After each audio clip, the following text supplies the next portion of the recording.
కళ్యాణ్ వచ్చే ఎన్నికల్లో ఎక్కడి నుంచి పోటీ చేయబోతున్నారు? పవన్ పోటీ విషయంలో ఇప్పటిదాకా సస్పెన్స్ ఎందుకు కొనసాగుతోంది? పవన్ కళ్యాణ్ కావాలనే తన పోటీ అంశాన్ని సీక్రెట్ గా ఉంచుతున్నారా? అసలు ఏ నియోజకవర్గం నుంచి జనసేనాని పోటీ చేసే అవకాశం ఉంది? Watch this R24 special.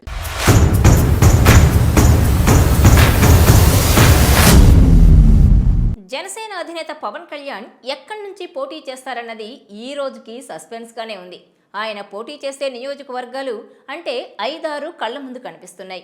అయితే వాటిలో కూడా పవన్ ఖచ్చితంగా పోటీ చేస్తారని ఎవరూ చెప్పలేని స్థితి. అసలు పవన్ ఎందుకు తాను పోటీ చేసే సీటు విషయం బయటపెట్టడం లేదు అంటే, అక్కడ అధికార వైసీపీ చేయాల్సిన ప్రయత్నాలు చేస్తూ తన ఓటమికి కృషి చేస్తుందనేది పవన్ ఆలోచన అంటున్నారు. ఒక విధంగా ముందు జాగ్రత్త అని కూడా అనుకోవచ్చు. దానికి కారణం 2019 ఎన్నికల్లో పవన్ 2 చోట్ల పోటీ చేస్తే 2 చోట్ల ఓటమి పాలయ్యారు.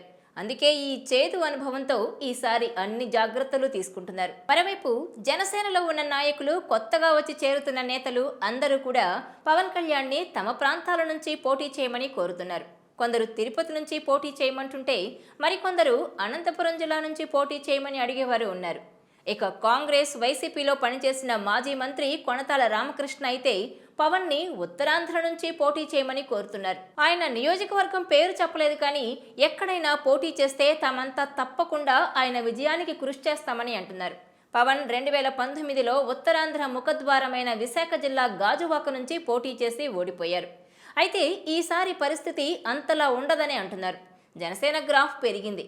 దాంతోపాటు టీడీపీతో పొత్తు ఉంటుంది కాబట్టి పవన్ ఎక్కడ పోటీ చేసినా గెలిచే ఛాన్స్ ఉంది. మరి పవన్ విశాఖ నుంచి పోటీ చేస్తారా, లేక విజయనగరం నుంచి బరిలోకి దిగుతారా, లేక ఉత్తరాంధ్రలోనే అత్యంత వెనుకబడిన శ్రీకాకుళం జిల్లా నుంచి పోటీకి రెడీ అంటారా అన్నది చూడాలి.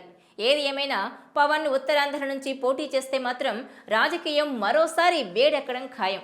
అంతేకాదు, అటు అధికార పార్టీ కూడా ఉత్తరాంధ్ర మీద ఫోకస్ పెట్టింది. తెలుగుదేశం ఆశలన్నీ కూడా ఉత్తరాంధ్ర మీదనే ఉన్నాయి. దాంతో ఏపీ మొత్తం రాజకీయం ఉత్తరాంధ్ర వైపు టర్న్ అవుతోంది.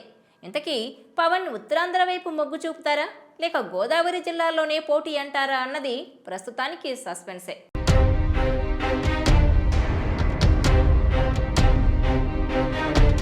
ఈ వీడియో మీకు నచ్చినట్లయితే please share, like and subscribe R24 Telugu.